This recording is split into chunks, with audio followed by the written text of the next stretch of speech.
I'm Albert Morales. I'm 20 years old and I'm from Tucson, Arizona. My parents divorced at a super young age. You know, that didn't really bother me as much just because I was more focused on my sisters and my one sister that grew up with me and just how it would affect her later on in life. But I was still too young to even start thinking about that yet. I was mainly staying with my dad most of the time. You know, he stayed single a lot of the time I was growing up, and my mom soon quickly found somebody in Tucson. He took care of my mom in a sense, but on that side in early age, it was dysfunctional on that side just because he was really verbally abusive. So I put his hands on my mom a few times, and that bothered me because I was so young. I was around 5, really couldn't do anything. There was just a lot of fights. I was angry all the time, so I started hanging around with just friends. It didn't really matter who it was. Most of my friends had older brothers and older cousins, and they were just really out there. You know, I didn't really see them using any drugs, but I just knew that they were into gangs and stuff like that, and it kind of just made me a little excited of where I could take myself. I already had this mindset you know, I'll beat anybody up. They hurt who's really important to me, and you know, that mindset really went downhill from there.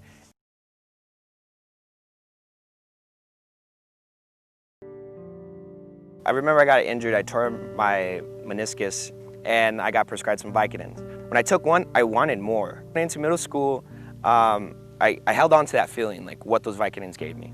Could never find them, didn't really want to experiment because I was a little afraid, honestly. And I remember I went to this middle school where there's a lot of skaters involved, and I had one good friend, and he liked to smoke a lot of weed. One day we were just out in the alleyways downtown, and a lot of the older skaters were gonna, you know, give him some weed, and so we can all smoke, but they were smoking some other stuff, which was heroin. I decided that I wanted to do that. The feeling I got from that was just, it was indescribable. I felt sick right away, but at the same time, it was I don't know what's going on right now, but I want to keep on doing this. Right then and there, I found the need to want to feel like that, different. I just kind of forgot what it felt like to have a clear mindset, to remember what I'm feeling, how I'm feeling, and all this and that. And to me, that was better than anything I can ever imagine, because if I did something bad, I wouldn't remember it and it'd be all right. For the first time ever, I shot when I was 13. It gave me the sense of security, nothing can bother me, nothing anyone can say can get to me, and I'm gonna be all right in the end. Nobody really knew that Albert was shooting heroin as a freshman. It just turned really bad really quick. I stopped playing sports. I ran track here and there, but I was partying. My dad knew I was partying. My balance was lost. I didn't know what I loved anymore. I didn't know what I cared about, and it just fell apart. When I was 17, that's when I found meth, and I loved it. I loved it more than I loved heroin. I was where has this been all my life? I didn't care about anything. I was always angry. I was always back-talking. I was just super pissed off at the world for absolutely no reason. You know, you go around Tucson and you see all of these tweakers on the streets. Just when I was young, I thought they were just crazy, but now I know why they were the way they are. And everything just started making sense. I started realizing this is the path that I'm taking, and this is the road that I'm gonna end up on.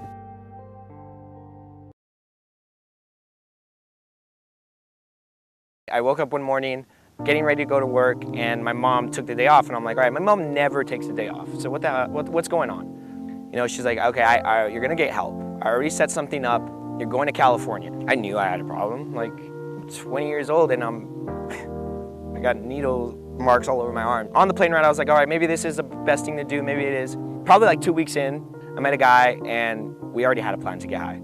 So I got out, got into sober living, and him and his girlfriend and me all just I relapsed first, and I didn't have nowhere to go, and so I fell in with them. Sure enough, my friend was messaging my mom on Messenger and told her how bad I'm getting, this and that, and you know, I'm not doing anything with my life. I'm probably gonna die out here in Palm Springs. So my mom, again, just saving me. So we were just looking through, just Google, just treatment centers in Arizona. We found the detox, talked to the detox, and I remember the guy, Daniel, he told me about Granite Mountain. I'm in Phoenix already, and there's, you know, cactuses. I'm used to cactuses and all that, and I'm coming up a hill, and flat plain, mountains, trees, and I'm where am I going? Once again, I don't know where I'm headed. I don't know if it's gonna work for me, so that's my mind playing tricks on me.